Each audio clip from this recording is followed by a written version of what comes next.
And now, from beyond our dimension, this is the JeffMara podcast. Here's Jeff. My guest is Curtis Childs, Vice President of Programming at the Swedenborg Foundation, a nonprofit dedicated to sharing the insights of Emanuel Swedenborg, an 18th century Christian mystic who was allowed to witness the afterlife firsthand, as well as communicate with spirits and angels about the true nature of reality. Curtis, thank you so much for joining us today, and welcome. Thanks for having me, Jeff. I'm excited. All right, if you don't mind, let's just start with more about who was Swedenborg and how did he come to have these spiritual experiences? It's a fascinating story for a lot of reasons. I'll start by giving you a connection to the modern near-death experience movement and Swedenborg. So Dr. Raymond Moody, who your listeners probably know, came up with the term near-death experience in his book, Life After Life. In there, he has a section where he lists parallels, like pre-existing parallels. Where is there other stuff in history that seems to show the same kind of experiences happening that people are now starting to report so often in the modern age? And he has the Tibetan Book of the Dead is in there. He has the Bible in there. He has one other, which I'm not recalling at the moment. But then the last parallel he has is Swedenborg. And Swedenborg is probably the most extensive set of spiritual experiences ever recorded. And if you had asked Swedenborg, when he was a young person, hey, are you going to go on to write about a bunch of spiritual experiences? He would have looked at you like, what are you even talking about? So he was this really successful, almost like a Renaissance man. He was a leading scientist in his time. So we're talking about 18th century, that would be 1700s. He was born in like 1680 and then died in the later half of the 1700s. But he was at the leading edge of almost all fields of science, which back in those days you could do as a single individual. Like these days, what people know is so technical and so specific. It'd be crazy to think somebody could know everything there is to know. But back then, the field was new enough that you could really be on the cutting edge of a lot of fields. And so he was deep into anatomy and knew just about everything that people knew about the study of the human body. He was an inventor, had been involved with Sweden's mining industry, which at the time, Sweden was this world power, and the mining industry was one of the things that made them go. So he was actually engineering machines that would help them mine more efficiently and all that stuff. He had founded the science of crystallography. He had brought the first scientific journal to Sweden. He'd done all these cool things. Was on track to have a very good career and probably would be a lot better known than he is now if he had stayed that way. But he had this set of experiences that changed the trajectory of his life. And you can actually follow these really closely for yourself because he kept this record of everything that happened to him. So he was trained as this scientist and he was used to being super meticulous about everything that he experienced and cataloging everything and organizing it. And he started to have what he later referred to as his spiritual eyes opened. He began to be able to see the other side of life, what's beyond the veil, we would now say. And he wrote it all down in painstaking detail. And it started with dreams. So he would keep a journal of his travels because of the science he was involved with and the career. He was also a politician. He was in the Swedish House of Nobles. And so there you have a seat in government and you can help affect policy. So he was traveling for all kinds of reasons, seeing important people. And he would keep a little journal, which you can read. It's preserved. So you can read, just say like, oh, I went to Amsterdam, arrived in Amsterdam today. And this was back when to travel from Stockholm to London to Amsterdam, these were huge and dangerous trips. You had to go across the ocean and you had to wait till conditions were right. And there were pirates and robbers and there's all kinds of stuff going on. But he would keep this journal of his travels. And then all of a sudden he begins recording his dreams. And at first they're relatively innocuous dreams. I mean, they seem like the kind of dreams that you and I would have. But as it goes, they begin to cross the line from being dreams into being what we would now call spiritual experiences. And he records this. He'll say, okay, today, when I was awake, I heard a spirit talking to me. And this is what the spirit said, and this is how they made me feel. And he even goes so far as to start to try to guess at what did it mean? What was it trying to tell me about life? What can I pull from this? And he would psychoanalyze himself basically in light of this. And this is before there was Sigmund Freud or psychoanalysis or anything like that. He was just recording what happened and when. And things started to get more and more intense in this. He started to have a lot of what we would now call like spiritual growth work happening to him. So he was tackling issues.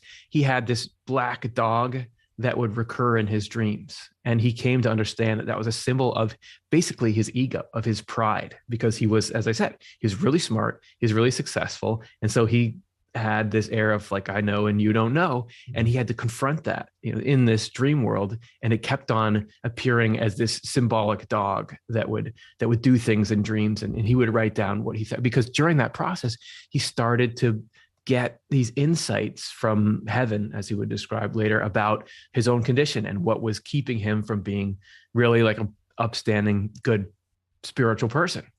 And as he went on this journey, you could see he was getting more and more spiritually aware of things. And then it began to be that he was suddenly having these experiences during the day.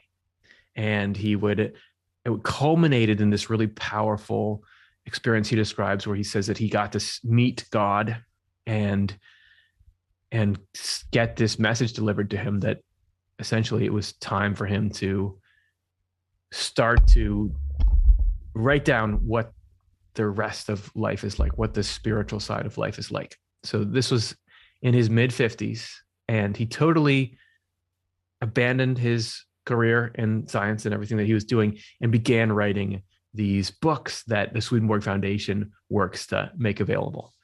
And it wasn't like he threw away all the science and thought this was nothing, but it was a foundation, because the spiritual world that he describes closely interacts with the physical world. So just like in the physical world, there are laws that we can understand and predict things with.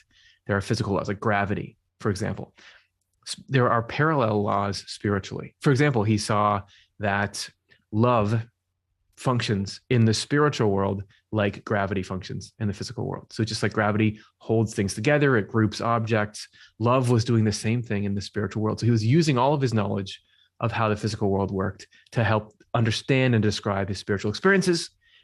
He ended up in what he called or in this sort of lucid spiritual state, where he had what he called waking experiences, basically like near-death experiences, constantly for 30 years. And he wrote down everything, kept a journal of all his experiences, and also published this whole set of theological and spiritual works that he then spent the rest of his life trying to get institutions of the day and the audience of the day to listen to and sort of wake up to what the larger picture of life is. And one of the things that's so fascinating about it is a lot of the stuff that he wrote at the time was very at odds with like the church's current understanding of the world, but now is very much in line with what a lot of people are finding through near-death experiences. In his day, he was actually put on trial, or his works were put on trial because it was considered heresy.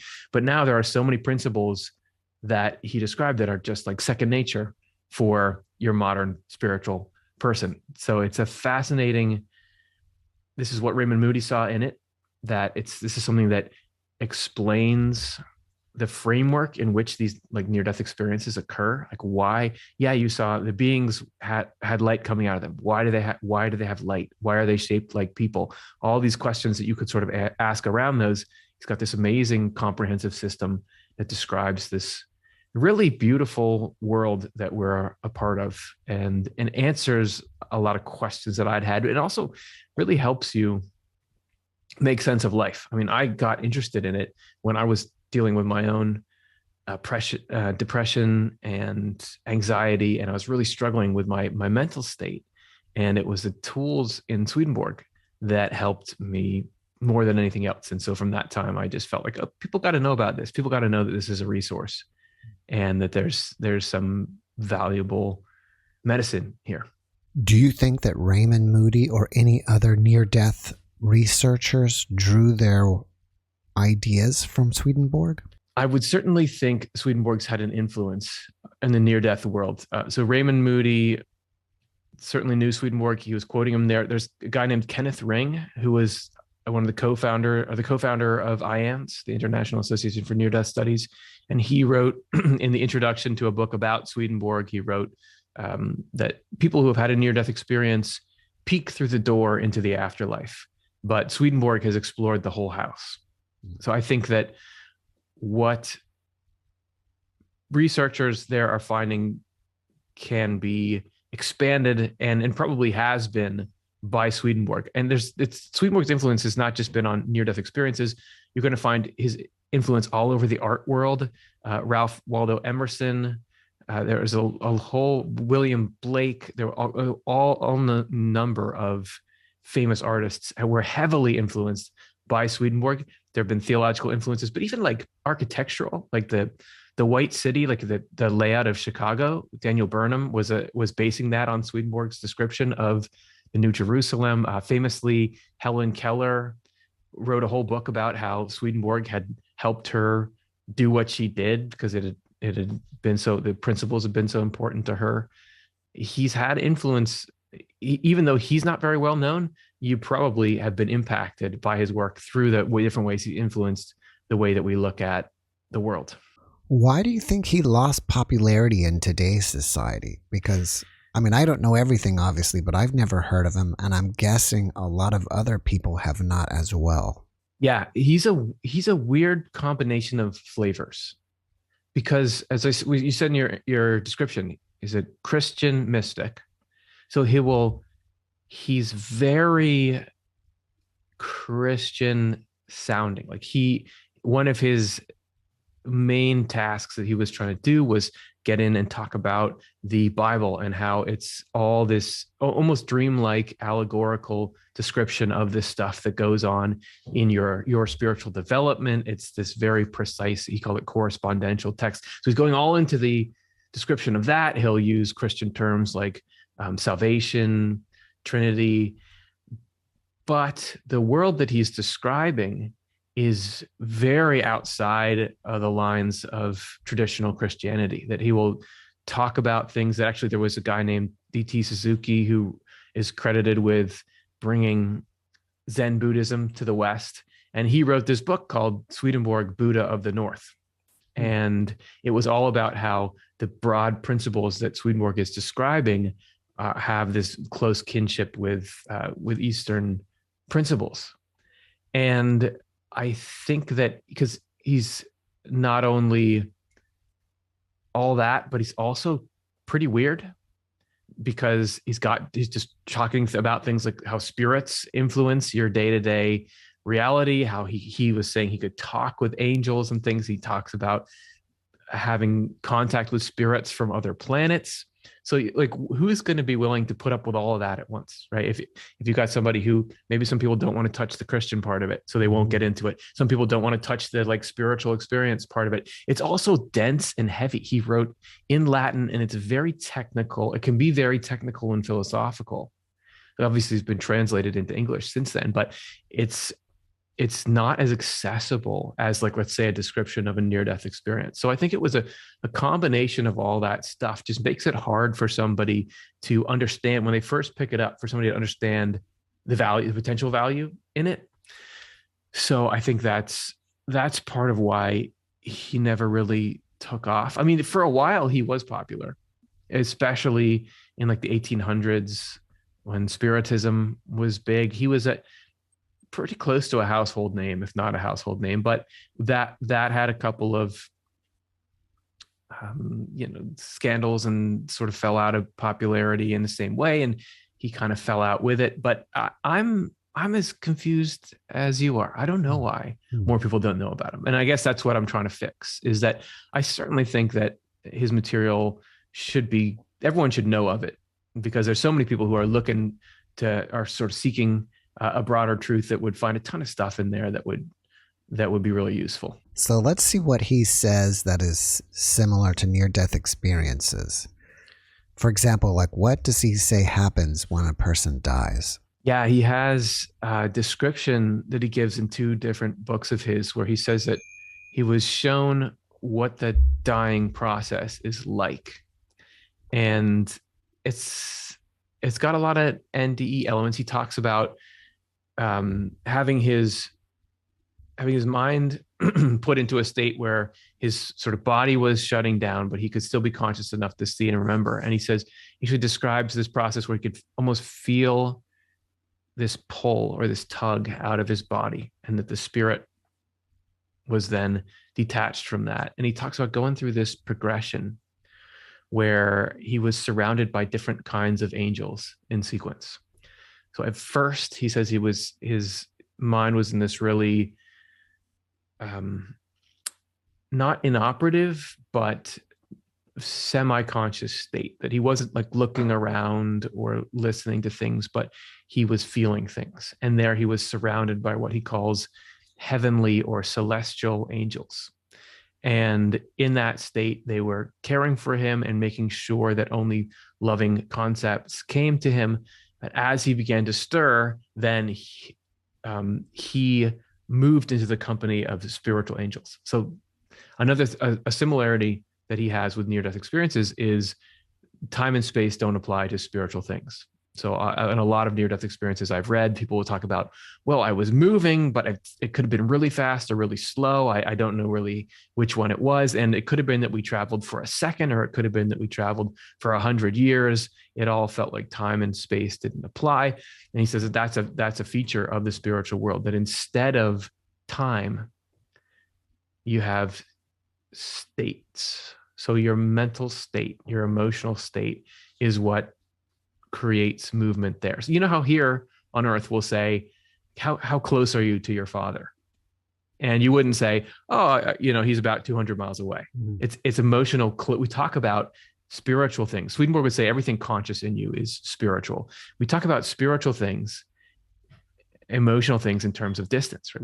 We say, you seem distant right now. So what Swedenborg says, that the reason why we have these turns of phrases is that we all have this instinctive knowledge of how things work spiritually. So spiritually, emotional closeness is literal closeness. So you are drawn to people. That's another phrase that we use. Drawn to people who have the same kind of love that you do. And that's actually like we were saying before we started up, that love there plays the role like gravity plays here. So actually communities of people are drawn together and organized by them loving the same thing. So you have communities of interest and communities of purpose there. So Swedenborg, as he's beginning to wake up and he's starting to have this desire to see what's going on in the afterlife, he moves to this group of what he calls spiritual angels. And there they give him the use of his spiritual eyes.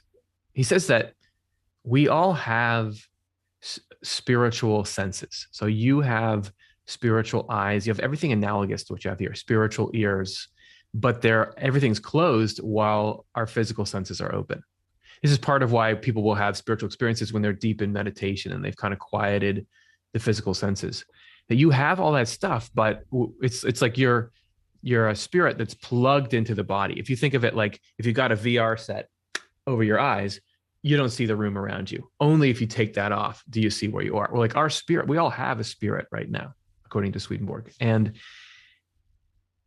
the physical body functions like a VR set over the eyes, meaning like it's making us see what's in the physical world, but you're somewhere spiritually right now.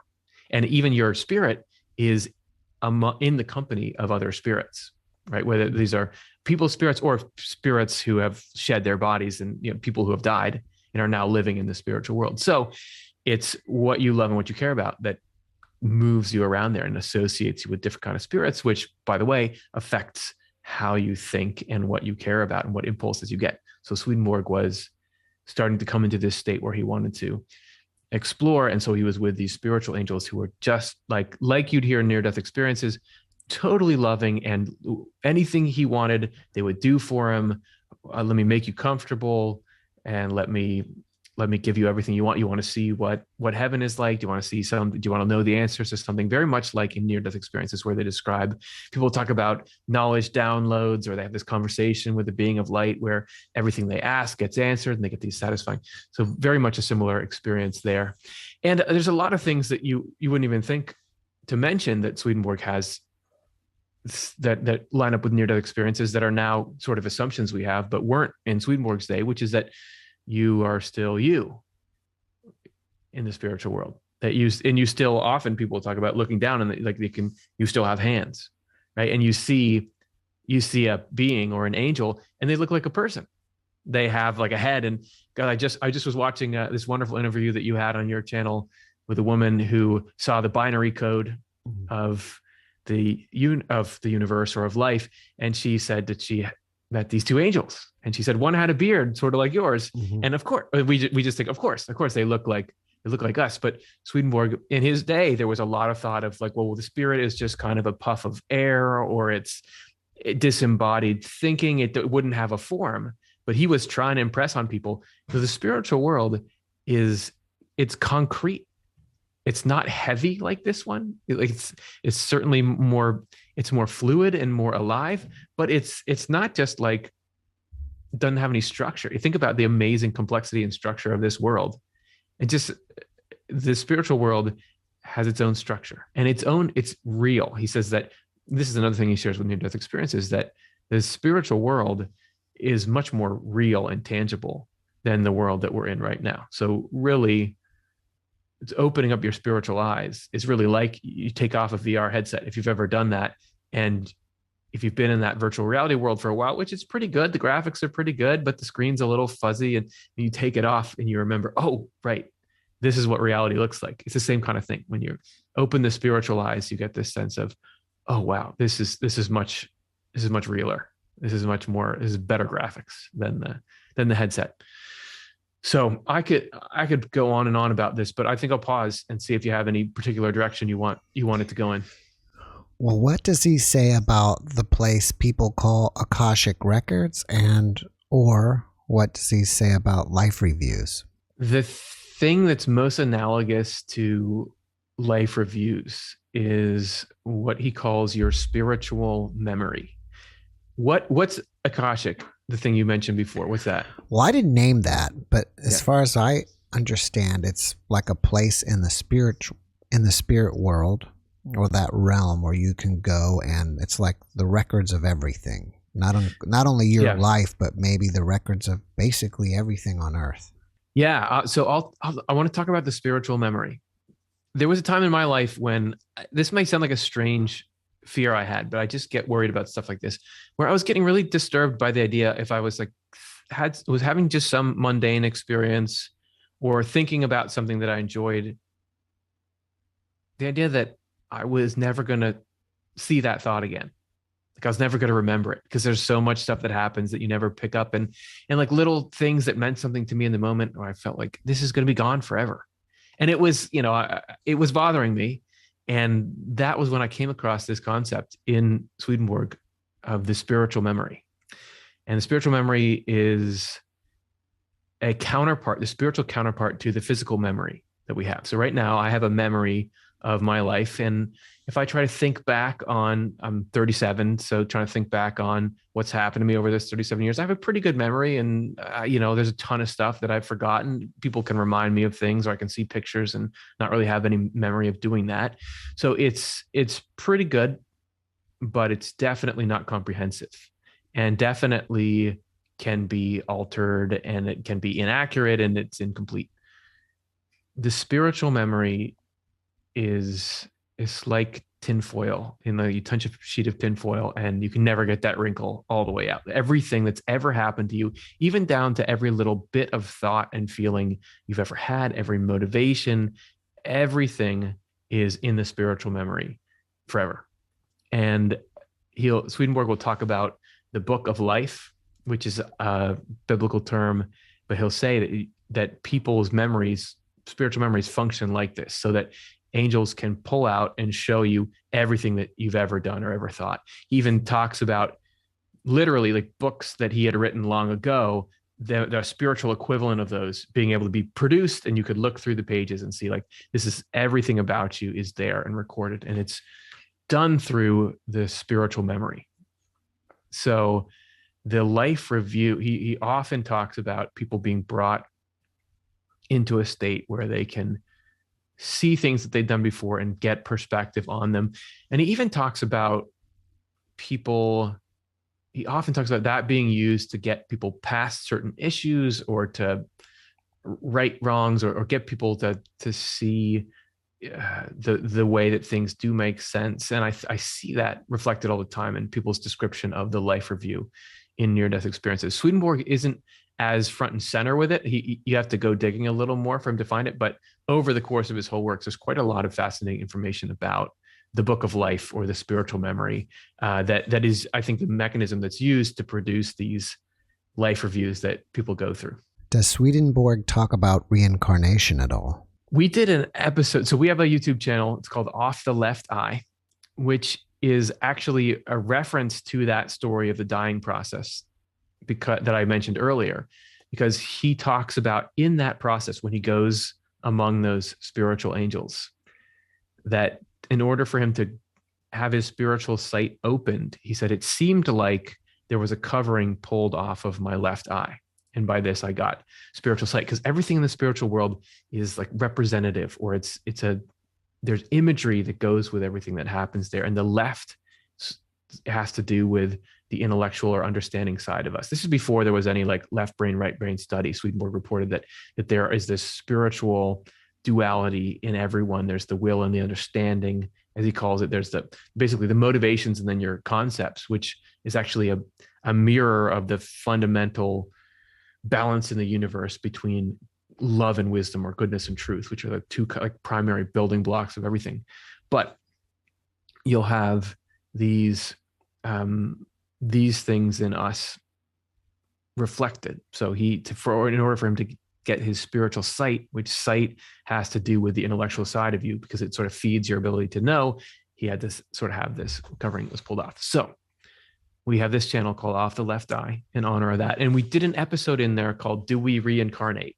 And the answer is complicated, because Swedenborg just seems to say yes and no to that at the same time. So he doesn't ever mention, as far as I've come across, and I'm pretty sure I've seen most of it, if not all of it, us living in the physical world and then going back into the physical world. But he talks at length about processes that are very similar to reincarnation that happen in the spiritual world. So he talks about people who go through these cycles where, for example, people who are on this angelic course to becoming angels, you have a state in which everything's working really well and everything's going great, but then there's this cycle where you get let down back into your previous concerns because you have more work to do there. And it's a lot like the description of reincarnation, but it doesn't happen by reinserting something spiritual into the physical and developing through childhood and through adolescence and forming a mind and all that. It's a process that happens within the spiritual world. He also talks about like principles that are often go along with reincarnation, like karma, where you, as sort of the pop understanding of it, where if you do something, it comes back to you. He talks about this as a primary principle in the spiritual world, but not in the physical world, because you can see in the physical world, people can live a very selfish, harmful life, and it seems like everything goes great for them. They get rich and they get famous and they get to do whatever they want, because physical things are not necessarily dictated by spiritual or moral principles. But in the spiritual world, what you love attracts people who love the same kind of thing to you. So let's say that you love you have this belief that you're superior to all the other people, and you see them as disposable things, and you go and mess with them and use them for your own ends, and you are going to attract people who are like that around you. And so that is obviously nobody wants to have to deal with that. So the negativity that you attract ends up causing the same kind of problems in your life that you enjoyed causing in other people's lives. So there's, I mean, I could go on about that, but we have an episode you could check out called "Do We Reincarnate" on our channel that goes into the complexity of Swedenborg's answer to that question. So it's both yes and no. Can you tell us about some of the tools you used personally in your own life? Yeah, I'd love to. Don't believe everything you think is a tool that I pulled out of Swedenborg. He describes this intimate relationship between the physical and the spiritual world, and between the people that still live here physically and the people that are on the other side. Enough so that he says, as we're describing before, that our spirit is in some community, and that community affects how we think and how we feel. So just like here, you probably know people who are influenced by some kind of political community.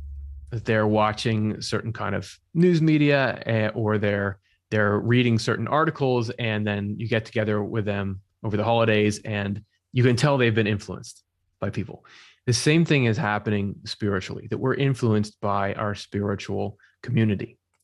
And in my case, I was really struggling with a ton of negative thoughts and negative feelings. And I didn't really know what was happening to me. I didn't have a label to put on it, like depression or anxiety. I was young. When it first started, I was young. I was 18 or something. And so I just didn't get, like, why is my mind falling apart? Why am I always arguing with these negative things in my head? Swedenborg's description of the spiritual source of that stuff. It's like that there's negativity that's coming out of the spiritual world. And he goes in and describes just how those negative spirits operate on you and how that affects your thoughts and what the motivation for that is and how to avoid it. That, to me, just to get that same kind of skepticism applied to my own negative thoughts that I apply to when somebody calls me on the phone and I don't know the number, I don't pick it up because I know it's just probably a phone scam. I mean, they're most all like, I'll get a voicemail that's like, hey, we need to help you pay off your student loans. I don't have any student loans. So this is somebody, and it's because I understand how the world works. So understanding how the spiritual world works lets you have the same kind of street smarts in what your mind is trying to do to you if your mind is trying to drag you down, get you down. So that to me has been one of the most potent tools. Alongside that, I would say, is his description of what he calls divine providence. And this is the divine guidance of everything. It's like God's plan, how every single detail in our life is being used, even though it seems like chaos. He uses the analogy of if you walked by a construction site and you didn't know what was going to happen there, and you would just walk by and see all these piles of materials. It's just like there's a stack of boards, there's a big hole in the ground, there's some boulders there. It's just a mess. It seems like a total mess, but the architect knows how each board is going to fit and how these two are going to come together, and then how we're going to have this next stage where we insulate it. And you're going to come out with this awesome place to live. That our life is the same. That I have these bizarre experiences, I have these bad days, I have these good days, but I don't see how this all fits together. But Swedenborg describes in depth this very careful guidance by the divine of the impact each of our experience has on our spirits is carefully being set one thing on top of another and getting it to a place where we end up with this happy spiritual place to live, which is like a mind and a heart, an involved spirit. And that has been, if you're ever feeling lost or hopeless, that concept can be the just like the warmest blanket you can put around yourself. And I've found that to really come in helpful in a lot of areas. Are you saying that we are being affected by spirits on the other side and creating negativity in our life? And if so, how do we handle that? Yeah, I am saying that. Swedenborg was shocked at how much spiritual influence there is on everybody's individual life. When he first started to have his spiritual eyes opened and got to understand that we're always in company with spirits, at first he almost didn't want to believe it. It just seemed so strange to him, but then it began to explain everything. Like it made life make sense. Why we are like we are. Isn't it a little bit weird owning a human mind? And it can seem like it's not doing what you want it to do. It is just a really tough thing to live with. The way that you deal with it doesn't have to be drastic. We did this show called How to Deal with Evil Spirits. And I start that out. We have sort of like a little bit of a facetious intro where I'm saying, like, it turns out there are these negative entities that are all around you, and they could be right in this room and you don't even know it. I'm talking about germs. Then we discover that there are germs in the world that are these microscopic things that can make you sick. And this is something the whole world is thinking about right now. But what you do is you just find out a couple of careful things you can do to try to mitigate the harmful effects. It's not something that's the end of the world. And it's the same thing with evil spirits, that it's not like some people can have an evil spirit around them. We all have good and evil spirits around us all the time. And everything negative that is in your mind is coming through the connection we have to evil spirits, and everything the good that's coming into your mind is the connection we have to angels or to good spirits. And the way that you deal with them is to the best you can be aware and selective of what you're making your own, because anything can occur to you. Like, why don't I say that to that person, right? That could be funny. But it's a different thing so when that thought comes into me, I can say, no, that's terrible. I wouldn't do that. And then I'm saying basically, I want to move my spirit away from that influence. And whenever there's a good, like I get some impulse to do something that's good and true and right, I can say, well, yeah, I want to move closer to that. And so that's like the basic way. It's the funny thing is, Swedenborg describes this really out there stuff. He's talking about spirits influencing him in all these ways. He's talking about this expansive, multidimensional world that we live in.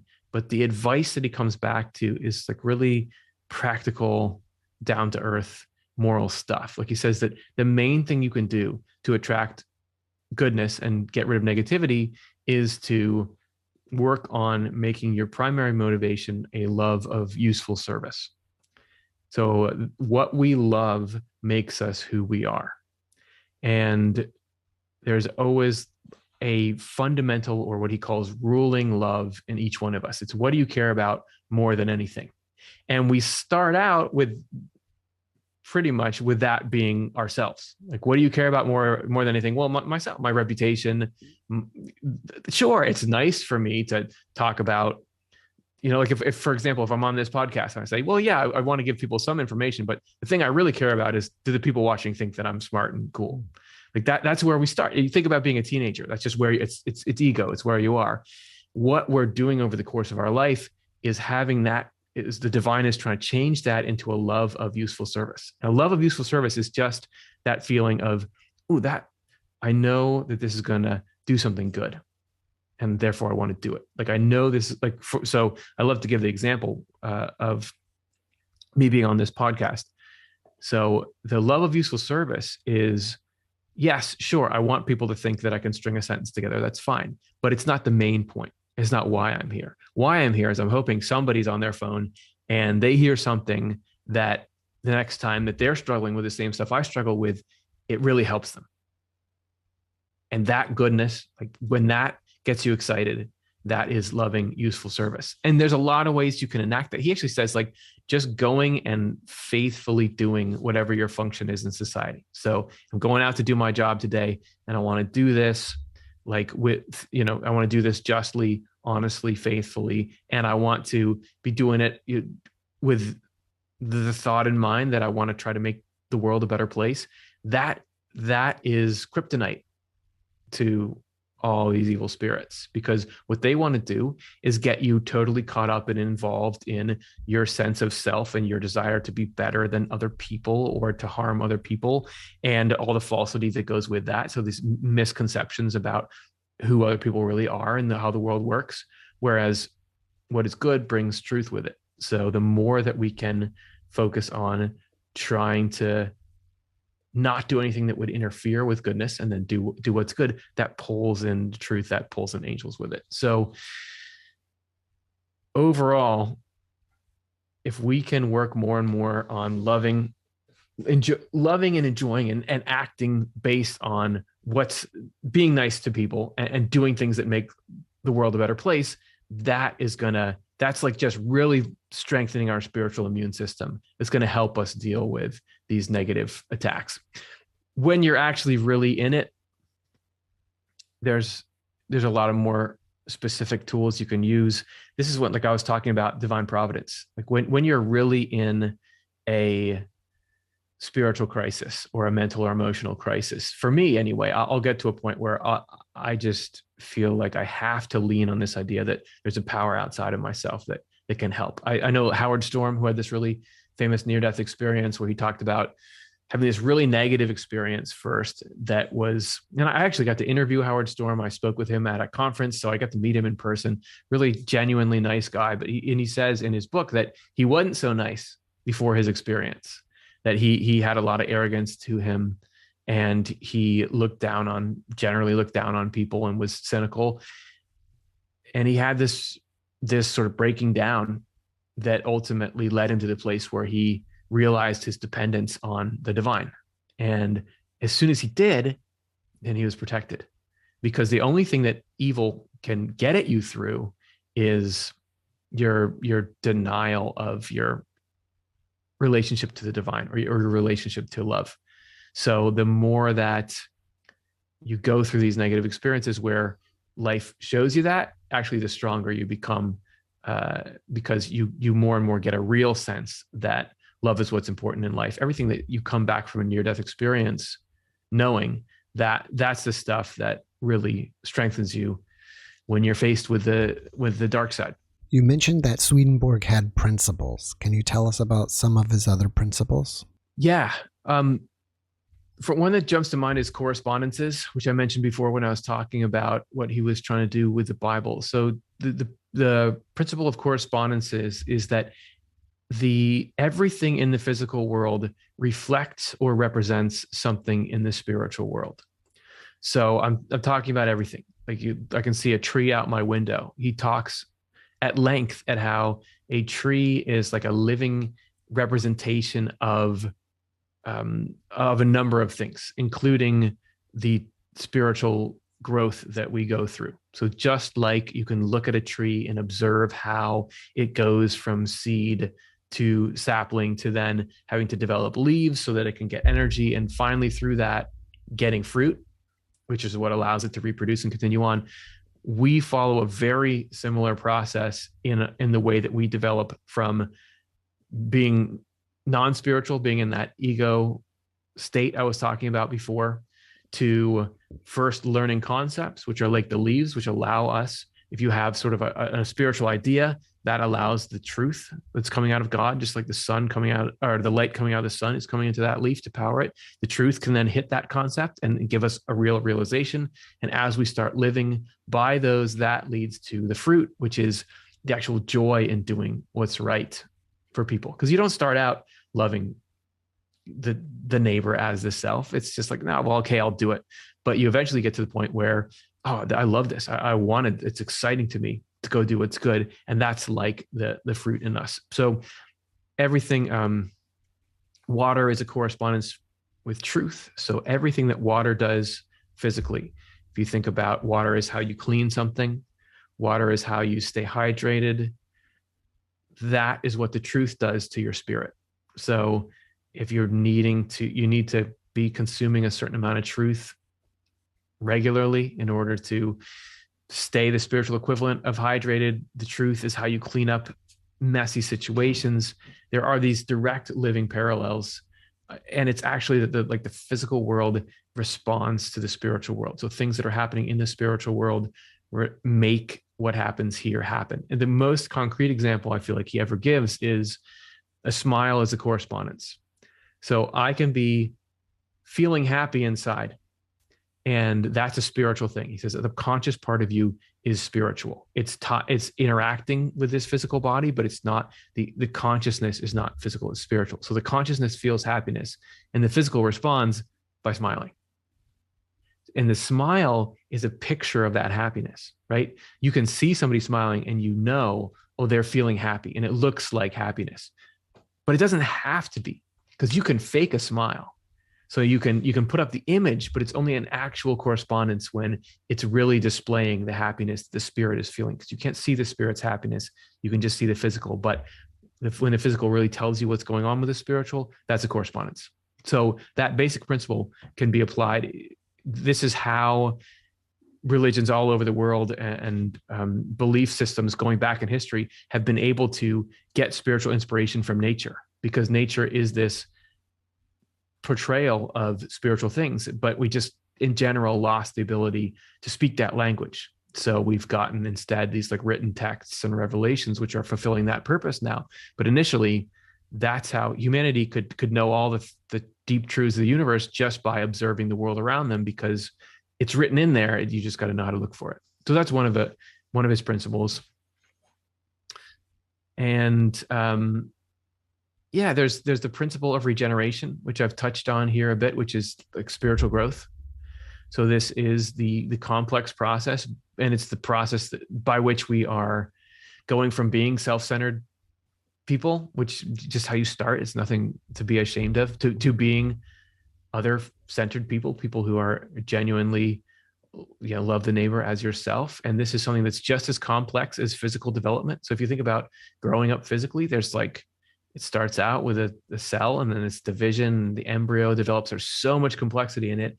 That same process is going on in our spirits throughout the course of our lives. And it's just like if you say, I want to get in shape, you do a few simple things, like maybe you'll run, maybe you'll eat differently, but the actual work that's being done inside your body of metabolizing all the different stores of energy, that there's so much more complexity going in there. So it is with like our spiritual growth. So yeah, I can, like I was saying before, you can try to be a good person and not do, and look at things that you think are harmful to others and try not to do them, even if you feel like you want to do them.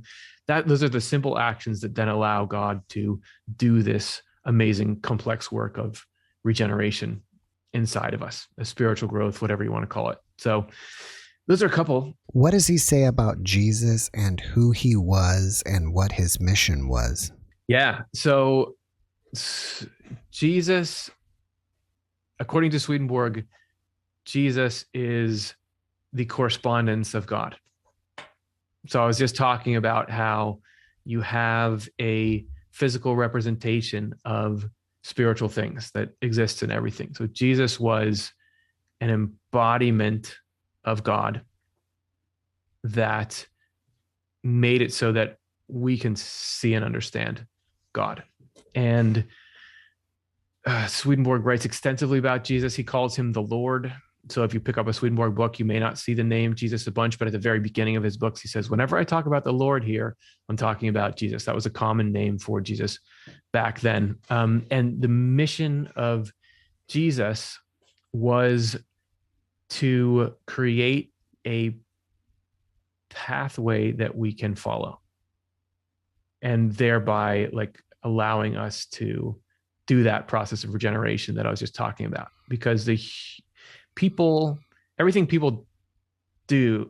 people do has consequences. So you can mess things up for the next generation. So the way Swedenborg describes it, humanity had gotten really savage and superficial, and there was just a really dark time in life. People were not kind to each other. They would not see each other as human. They were not following these principles, right? And so because of that, that was putting everyone who was born into that climate had such a harder struggle to try to become a good person in that. And they were cutting themselves off from the sources of understanding and goodness and truth and everything like that. So it was really dire situation. So Jesus was essentially coming to say, all right, I'm going to clear a new pathway that people can follow. I'm going to kickstart this what Swedenborg would call a new church. So he uses the term church but not to mean like a specific religious organization. He more is describing like an era of human spiritual understanding. He says that there have been these different eras. He calls them like the most ancient church, the ancient church. He says these are these different distinct eras of human spiritual understanding. And once it usually goes cyclically, like people have this revelation or this way of life that people are living spiritually, but then over time it starts to corrode and decay and becomes sort of its opposite. In Swedenborg's day, he felt like the Christian church around him had gone through that. So it didn't have life in it. He saw the church committing all kinds of atrocities. There's a bunch of people who were wearing the badge of like, I'm a religious person, and going and doing terrible things to each other. There wasn't that spiritual life in it. So back in Jesus's time, he was creating this new opportunity for a new church or a new way to connect to spirituality. And so Jesus was living the same life that we're all called to live now. So everything that we go through, all this regeneration process, Jesus was going and doing that.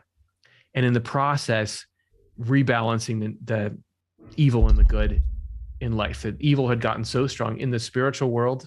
Like we were talking about, evil can affect all of us. Well, hell was getting so powerful, or the negative spiritual side of life was getting so powerful because everybody was choosing to live that kind of life, that it was threatening like the existence of humanity. Because if the balance, we're all in this balance between what's good and what's evil, so that we have the freedom to choose where we want to go. But if evil gets too powerful, it destroys that balance, which destroys consciousness.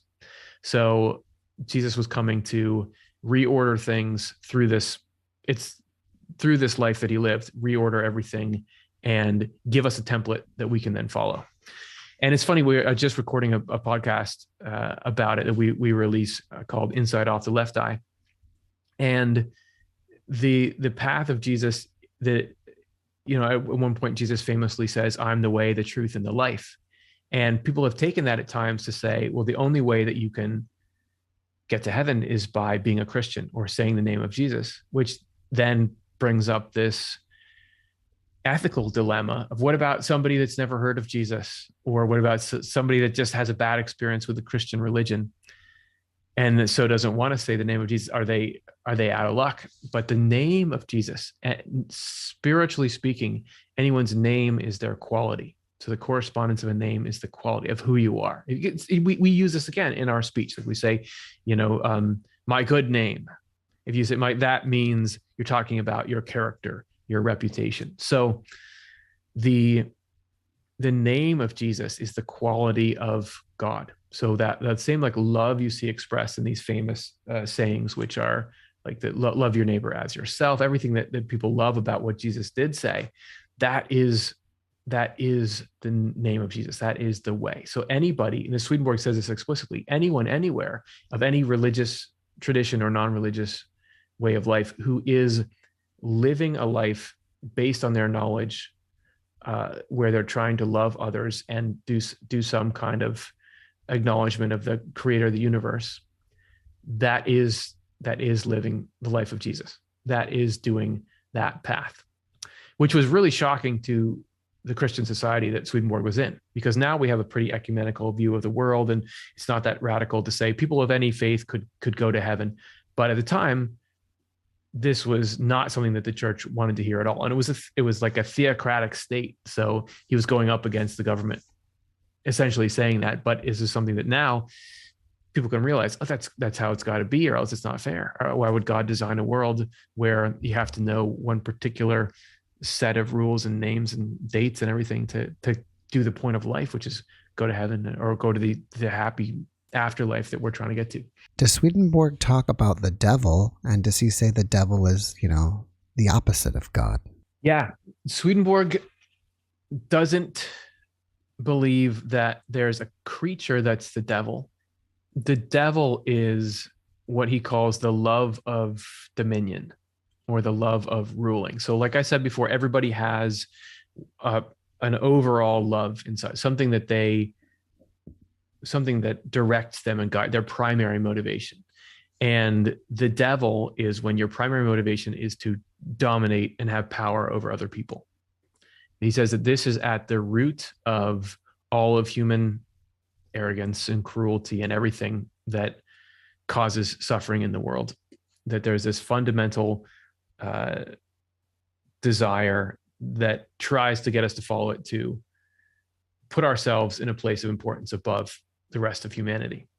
And he describes that over and over as the devil. And he says that if that overtakes you, if you begin to live a life that is totally based on that, you become a devil, right? This is how you describe a person who is completely and ruthlessly self-centered. And you can see this sometimes in the world when people get all the power that they want, and you see dictators and things will do these horrible, atrocious things to people, that is latent inside that love. And so there's not like a single entity, but the desire to rule over other people and put yourself above them is the fundamental opposite of God, because God is the desire to serve everyone, to love everyone, and to make others happy.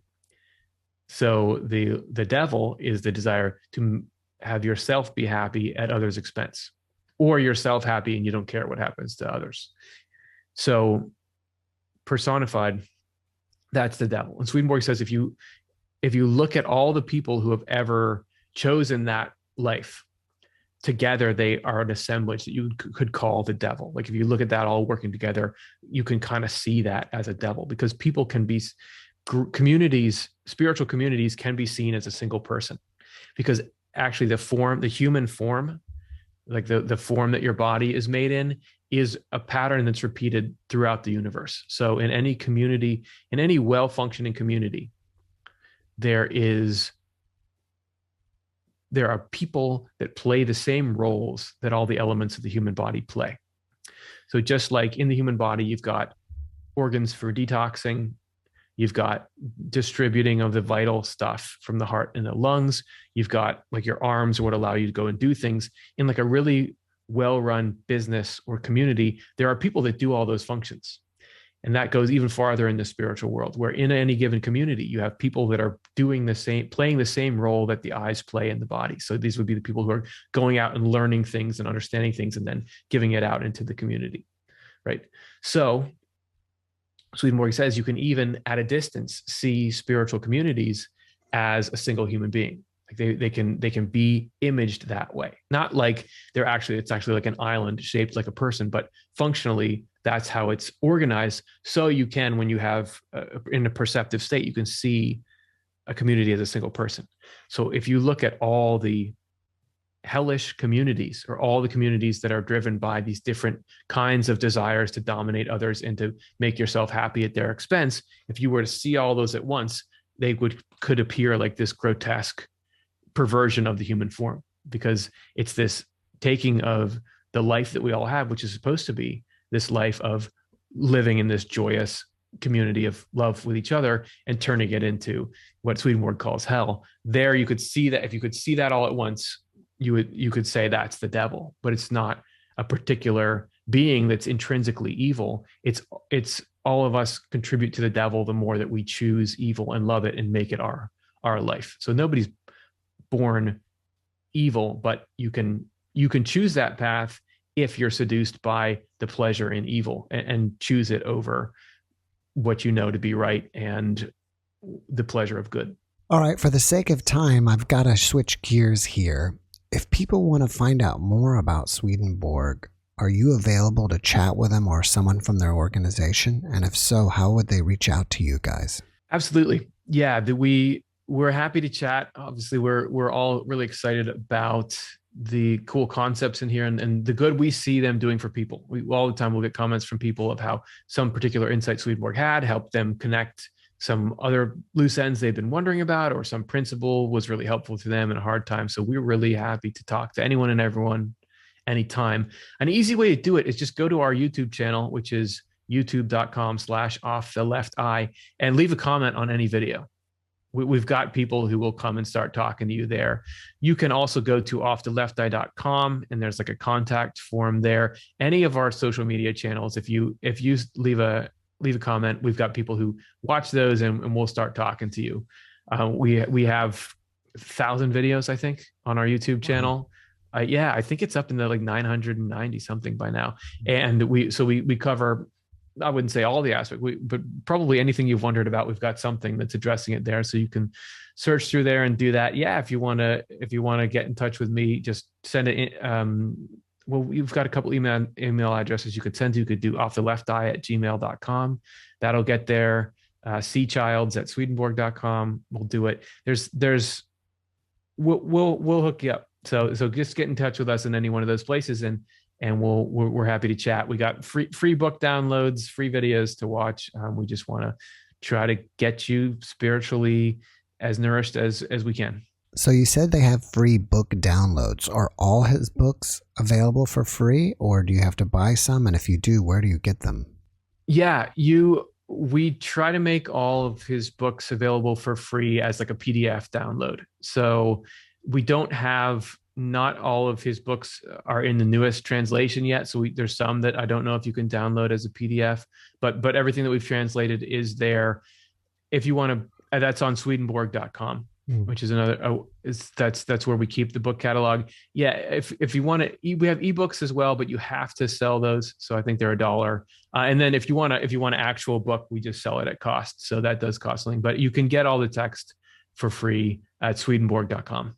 All right. Well, before we finish up, can you leave us with one last positive message? Sure. I think that life is amazingly better than we would even think it was. I mean, if there's one thing that I've gleaned from all this time looking through the world that Swedenborg saw, which is the same world that we're all living in, it's that life is good. Things are going to work out just fine. And there's really incredible amount of intricate care over each detail of our life. Swedenborg says that every detail or every moment of our life and every moment of a moment is being watched and cared for. And there's this great plan that we're slowly discovering, what it's all about. And everything that we do discover will be showing us more and more how good life is. And Swedenborg talks about every state that we ever get into being just like a little egg ready to hatch into the next state. So life is getting better and better. The structure makes sense. Everything that seems chaotic and meaningless is actually packed with meaning, and it's all leading us in a good direction. Curtis, thank you for that message, and thank you so much for bringing us Swedenborg today. I wish you massive success in whatever you're doing, and I wish you the best. Thank you, Jeff. This was a lot of fun, and I really appreciate what you're doing on your channel, and I hope that people continue to find good nourishment from what you're providing here. Thank you, and have a wonderful day. You too.